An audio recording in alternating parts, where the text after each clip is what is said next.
L'année dernière, on était en train de préparer une tournée européenne avec un ensemble de partenaires, d'associations qui travaillent sur le même thème que le nôtre, à savoir la redécouverte des compositeurs qui ont été victimes du nazisme.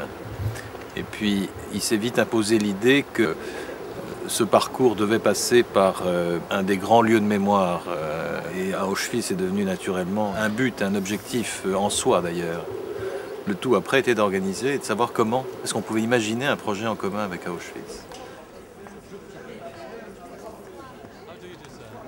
About a year ago, I received a phone call from my friend, a music critic, Piotr Mosk, and he said that he knows an orchestra in Paris that has been playing the music of composers persecuted by the Nazis, and that's their main goal. And he just gave me the contact and say maybe we can arrange something.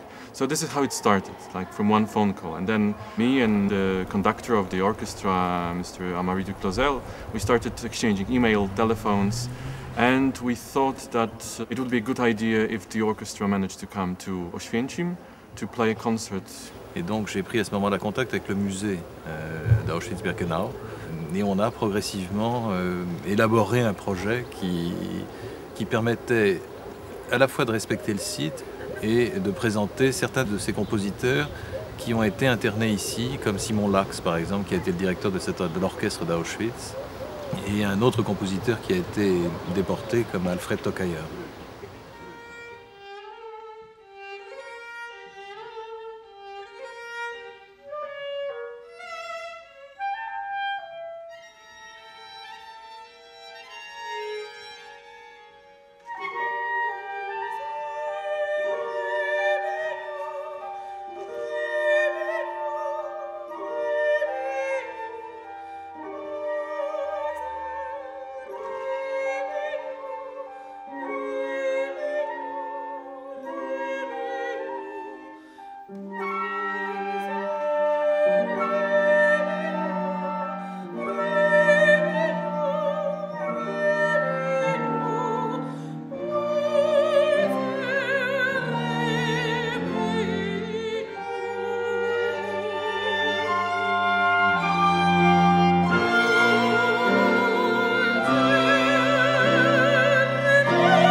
Le rôle d'orchestre, comme vous savez très bien, c'était surtout de jouer ici le matin et le soir. Pendant la sortie, quand il revenait après une journée de travail, en transportant des cadavres. Ça avait l'air très absurde, je dirais, buesque, je ne sais pas comment dire, mais on sait, moi j'étais étonné à le lire, que les prisonniers en rentrant aimaient bien le son de musique parce que ça a l'air quand même rappeler d'une vie humaine, culturelle. Oui, il y avait un orchestre en fait qui était un peu constitué de bric et de broc, c'est-à-dire il y a quelques musiciens professionnels, mais très peu, et surtout des gens qui faisaient ça en pratique amateur, si on peut dire, et qui avaient une fonction sociale dans le camp, d'accompagnement de la vie du camp, c'est-à-dire la sortie des commandos du travail, par exemple, leur retour le soir, bien sûr l'animation des fêtes allemandes, des fêtes des gardiens, et parfois l'accompagnement des exécutions, qui avait une fonction dans le camp et qui était donc fait par les prisonniers. Le saut de l'orchestre. Orchestre des détenus du camp d'Auschwitz. Tu as vu, il y a tout le titre. Je voudrais bien avoir mon lit. Je voudrais bien avoir immédiatement mon lit à l'auberge. Le dernier directeur de l'orchestre du camp a été ce compositeur français d'origine polonaise qui s'appelle Simon Lax, qui lui a survécu et qui est retourné à Paris en fait, et qui est probablement l'auteur de pas mal des arrangements en question, puisque c'était le seul en fait qui était compositeur et qui avait des connaissances réelles naturellement dans ce domaine. Donc ça c'est un manuscrit et c'est probablement un arrangement fait pour les instruments disponibles. Parce qu'évidemment l'orchestre avait des effectifs qui fluctuaient. Quand il n'y avait pas les instruments qu'il fallait, on fallait bien réécrire pour les instruments disponibles. Puis il y a plusieurs parties d'alto, de violoncelle, contrebasse. Ce sont des schlager, des mélodies, des chansons populaires. Le répertoire de cet orchestre, puis il y avait beaucoup de musique de variété de l'époque. En fait, c'est des choses qui sont faites pour des orchestres de cuivre, des orchestres d'instruments avant, arrangées pour les effectifs disponibles au moment où elles étaient jouées. Et puis il y avait aussi quelques arrangements d'œuvres plus classiques. Quelques pièces du répertoire symphonique classique, mais encore une fois, pas dans leur version originale, puisque l'orchestre n'était pas complet, mais arrangé selon les instrumentistes disponibles surtout. On sait qu'il y a eu ce type de la Gestapo qui était un fou de musique et qui jouait de l'accordéon, qui essayait de convaincre Lax que l'accordéon était un instrument de concert, un instrument soliste, mais qui jouait avec lui. Il y a bien un orchestre de femmes dirigé par la fille du premier violon de l'orchestre de Vienne, qui s'appelait Alfred Rosé, donc Alma Rosé, qui était sa fille, et qui était une violoniste célèbre, qui avait déjà créé avant-guerre un orchestre de femmes. On a recréé un en arrivant dans le camp. Alma Rosé est morte en fait du typhus en 1944. Et Anita Laskovalfisch, par exemple, raconte très bien comment, pour elle, ça a été probablement un facteur de survie considérable, parce que les musiciens qui travaillaient, entre guillemets, dans ces orchestres, le faisaient aussi dans un but extrêmement simple, c'est qu'ils étaient en général mieux traités que les prisonniers normaux. Ils n'avaient pas les travaux les plus durs, ils étaient mieux chauffés, ils étaient mieux nourris. Donc en fait, ça leur a permis, ils le disent tous très clairement, ça leur a permis de survivre assez souvent. Yeah, so here you have the picture or the drawing of the prisoner who played the tuba. And so this is what we have. Just a drawing. C'est extrêmement émouvant. On a ces instruments qui sont des témoins de ces choses horribles. Et en même temps, il y a quelque chose d'extrêmement réconfortant de les voir ici. C'est que ces instruments ont survécu. Et s'ils ont survécu, s'ils sont là, c'est parce qu'ils ont certainement quelque chose à dire. Ils sont des témoins. Et ce sont des témoins, non pas de la mort, mais de la vie. Parce que la culture, la musique, l'art... c'est d'abord de la vie et ça n'est pas de la mort.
Pour ce qui nous concerne, si je puis dire plus spécifiquement, Simon Lax, que nous allons jouer, a été arrêté, interné ici à Pithiviers et a été déporté directement de Pithiviers. On ne passait pas par Drancy, qui était l'autre camp de transfert, mais il passait partie de Pithiviers. Puis le deuxième, bien sûr, que vous connaissez tous, c'est Theresienstadt, Térésine, en fait, où pas mal de compositeurs que nous avons joués, que nous jouerons, ont été déportés. Voilà, merci. Il y a deux catégories, si vous voulez, de compositeurs qu'on présente.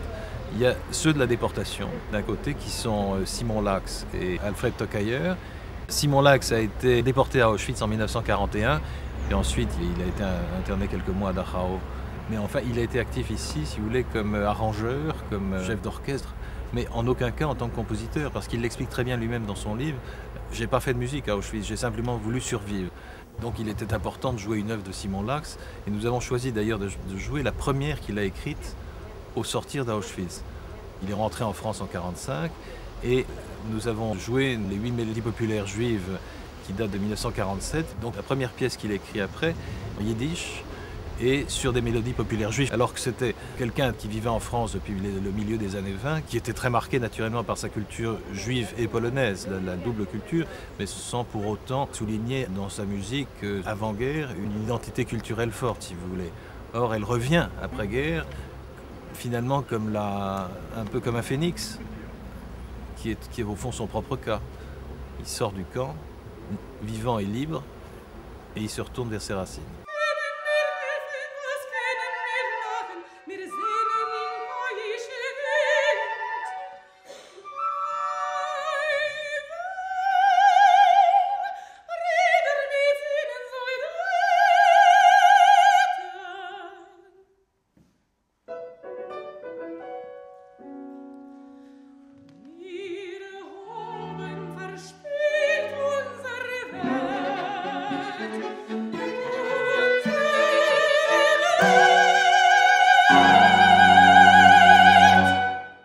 Tokayer, c'est différent.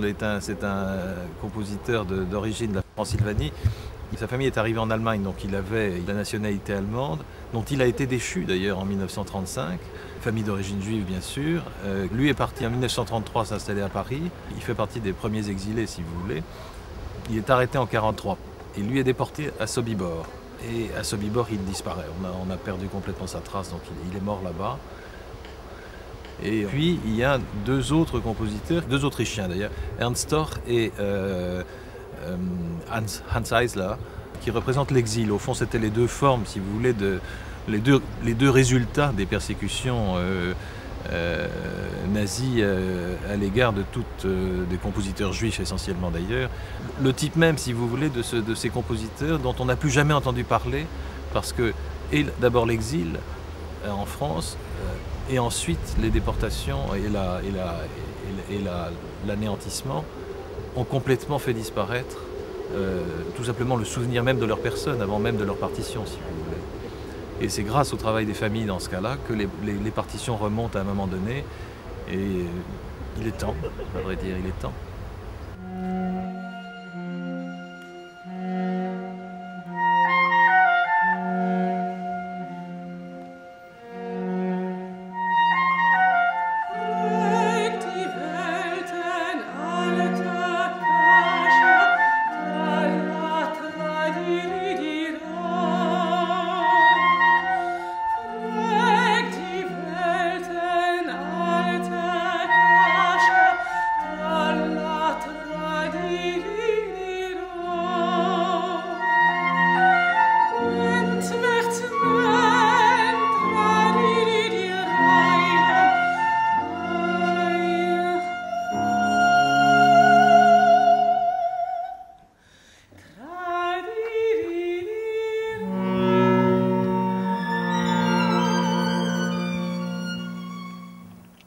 Birkenau. It's 190 hectares. It's a huge site. It's the biggest single concentration camp ever built by the Nazi Germany. So when in Auschwitz I, it's the historical exhibition to give you the knowledge. Birkenau is just an open space to maybe let you understand the size and the scale of the whole infrastructure process. Birkenau is not a one concentration camp. It's a camp, connect the sectors with different aims and for different prisoners. So this was a female camp, the BU2A was a quarantine, then the camp for the Jews from Theresienstadt, then the camp, the so-called transit camp for Hungarian Jews, then the normal male camp, then gypsy camp, then hospital. And each of these sectors had different authorities. I mean, there's one commandant of the whole Birkenau, but each of these sectors had also its own authorities. And the authorities, the SS, wanted to have their own orchestra. That is why we know at least for at least 5 orchestras in Auschwitz, and some smaller bands, like a gypsy band or something, because the authorities wanted to have their own. This was the place where one of the orchestra played. At first the male orchestra, because at first it was the male camp, and then when female started to come here from August 1942, the female orchestra played or here when the columns were leaving to work, and when women occupied the whole area of B1, the orchestra stood right next to the brown building you see on the right. There's the Blockfeuerstube next to the ramp, and the orchestra played there, and the columns were leaving through the other gate. So it is obvious that even the transport that were coming on the ramp in 1944 could have heard at least this orchestra playing for prisoners. It depends, of course, what time. There were musicians from the first orchestra in Auschwitz I, 15 musicians, Poles, came to Birkenau and they started playing. They didn't have any notes yet, they didn't have enough musicians and instrument. Then when the Jewish transport from France and from Austria started coming, they took musicians from these transport, and that's why the SS authorities allowed transferring some of the scores for the orchestra. It managed to level of the orchestra improved. So the first conductor of the orchestra, her surname was Kopka, and after his death, Simon Lax took over. But officially he became the main director of the orchestra in July 1944, but before then, because of his knowledge and influence, he was like the unofficial leader of the whole group. And because of the Jewish transport arriving, very, very fast the orchestra became mainly filled with Jewish musicians from Poland, Germany, Holland, France, Greece, and some of the Poles. And thanks to Simon Lax, who knew some languages, the language barrier could be solved, so that's how it worked. Both in Auschwitz and in Birkenau, the situation was like musicians worked, except playing in the orchestra, but they usually had better work. But we know from testimonies, being an orchestra member didn't protect you. I mean, if the authorities had something on the person from the orchestra, the fact that he played and some SS even liked him, it couldn't protect him from being executed, for example. We know that there's a very strange situation because many of these SS butchers, you may say, were music lovers. And Otto Moll, who was the chief of the crematorias in 1944, the man who could throw a live baby into fire, and it was not a problem, he loved the music of the female orchestra so much that he ordered that the members of the female orchestra every day should receive a glass of milk, which was like, you can imagine, the conditions of the camp, and now he comes and orders, give them milk.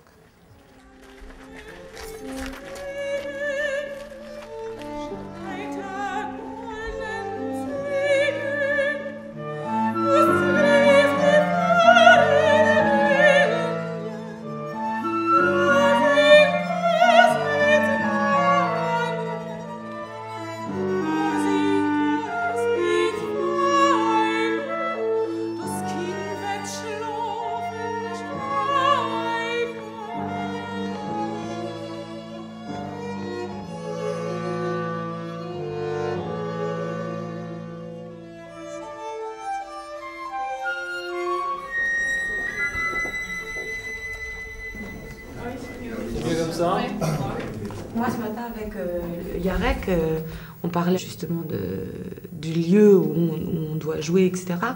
Et moi, je trouvais pas forcément très bien de jouer à l'intérieur du camp.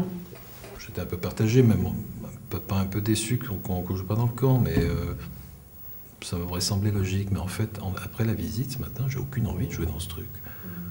Qu'on violerait une seconde fois, et un site et une mémoire. Donc je suis très content que ça se passe à l'école de musique. Parce qu'en plus, avec ce qu'on nous a expliqué aussi du rapport entre la ville et le musée, c'est-à-dire au fond du passé et du présent, je veux dire, ça mélange tout un ensemble de repères,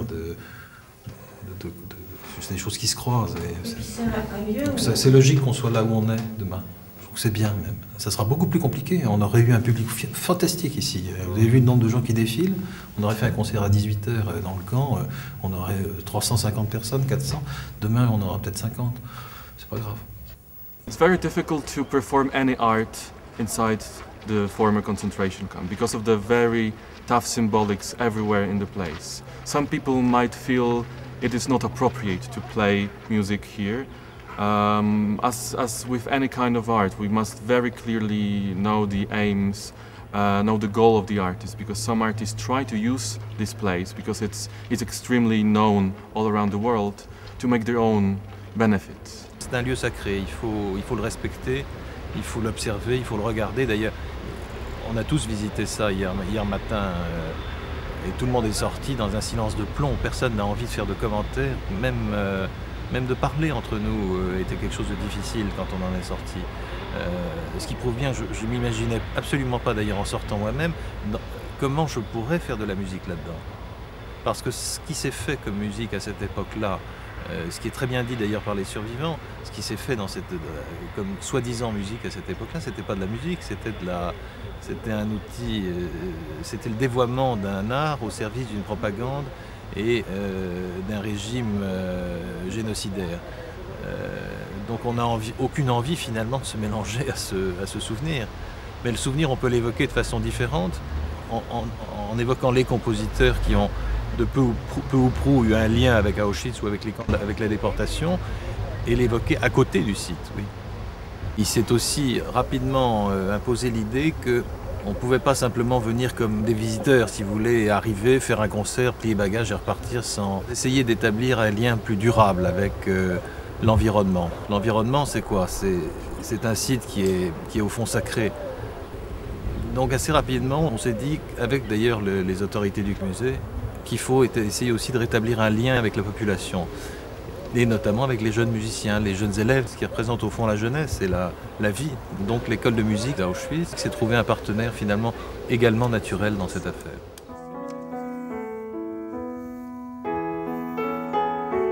See, even there, don't be too hard at the beginning.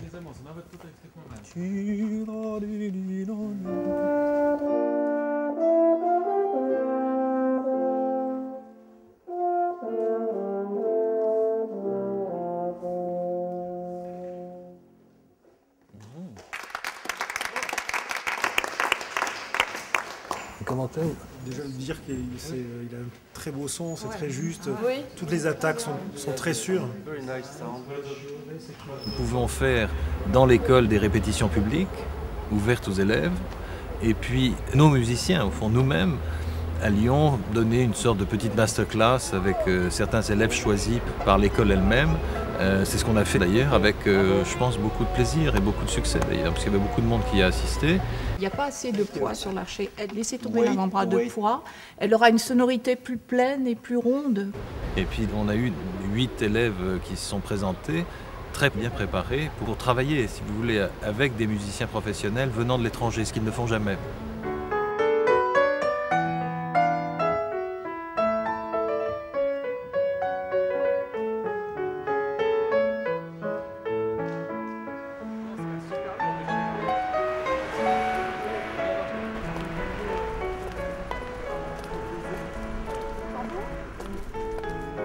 I see when I meet, for example, local students from the high school or from gymnasium, which is that they feel, some of them of course, because it's not obligatory, but many young people take part in seminars, learn the history consciously. They want to do. They want to learn to take part in something because they feel it is important. Of course. Some people don't really care. Really? Yeah, no, because if. Yeah, because, it's such a big thing for because us everyone tried to tell them that, and they said, no, we live our life. Yeah. We have our work, we have children, education. This is not important. And some group of people, some people, on the other hand, like people working in the museum, they're usually people from the city or from surrounding, really devoted to the history. Yeah. So you have various kinds of people and various kinds of relation, but it is difficult to live here because of this symbol. Whenever you go outside, and you are from Oświęcim, it's the name that already hits. Yes. And this is difficult. And some people are angry because of it. Yes, really angry. I'm sure. And they try to isolate themselves. That museum, not our thing.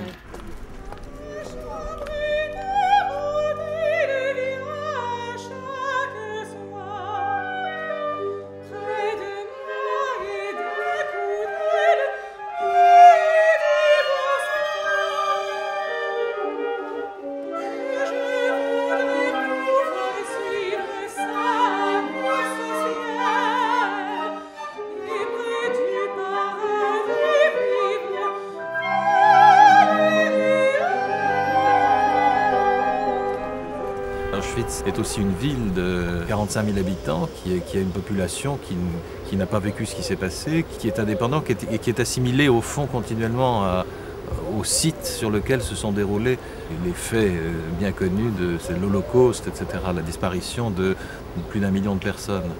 The place we are is really symbolic when you think about Polish history, but also history of Oświęcim. On this side, you have a Catholic church, but 300 meters away, you have the synagogue. Before the war, it was a synagogue, one of many in Oświęcim. Then, after the war, it used to be a warehouse, then a shop with carpets. But then, after 1989, someone tried to think, let's do something about it, and they founded the Jewish Center and the Jewish Museum. So until the first thing was supposed to renovate the building, then the synagogue was renovated, then the Jewish community brought Torah inside. And now there is a museum, there is a huge library, they organize some events, lectures, meetings with authors. It's again a living piece of the city, not like a shop or a ruin. So more and more groups coming also here to see the symbols here, not only the symbol of the concentration camp.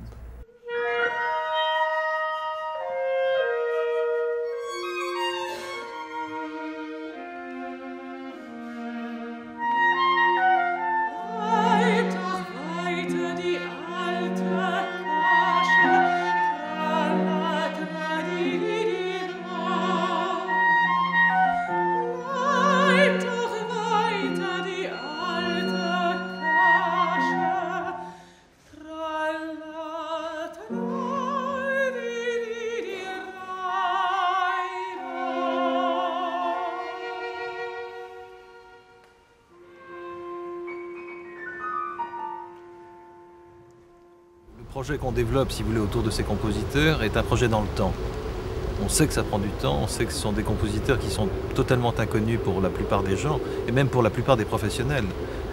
Donc ce qui explique d'ailleurs qu'on se donne autant de mal, si vous voulez, pour les faire revenir sur le devant de la scène. Mais on sait que ça va mettre vraiment du temps pour que les gens s'y habituent. On sait la frilosité du public en général pour tout ce qui est nouveau, que tout compositeur inconnu.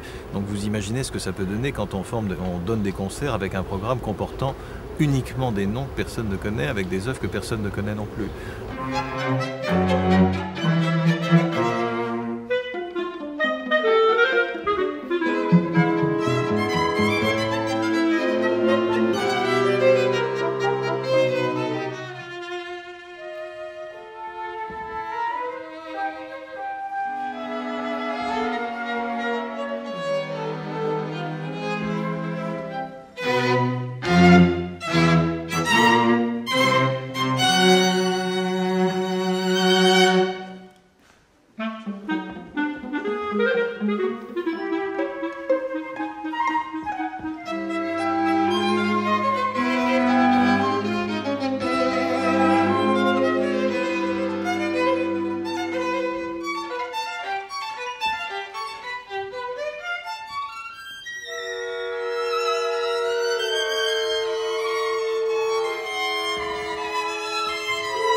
I think it is good that the program is so varied. I mean, you have different styles of music, and every piece is different, so it also is interesting because of change of the styles. But anyway, it is very moving to see both the children with the orchestra and then the orchestra playing here. Something is going on, something is going on, and the museum tries to also do something with local community. It's very important for us to work with them, and for us it was also a good opportunity to start something as a project, because we hope that the concert in Oświęcim is only a first step of something for the future. We've learned our first lesson. We know that it is possible, and then we need to think about a wider program or a wider project we can do together.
C'est pour nous un enrichissement qui permet de nourrir notre réflexion sur la musique qu'on joue et sur le rapport qu'on peut avoir avec ses compositeurs et ses œuvres. Mais c'est pour nous évidemment un travail dans la durée. Et donc l'idée c'est que la collaboration avec l'école de musique se passe dans les mêmes termes. On ne vienne pas à l'école de musique une fois puis pour tout laisser tomber après. L'idée c'est que l'année prochaine, les mêmes élèves ou d'autres reviennent avec des œuvres de compositeurs qui ont été victimes du nazisme. Et il y aurait une cohérence complète à ce moment-là entre leur projet et le nôtre.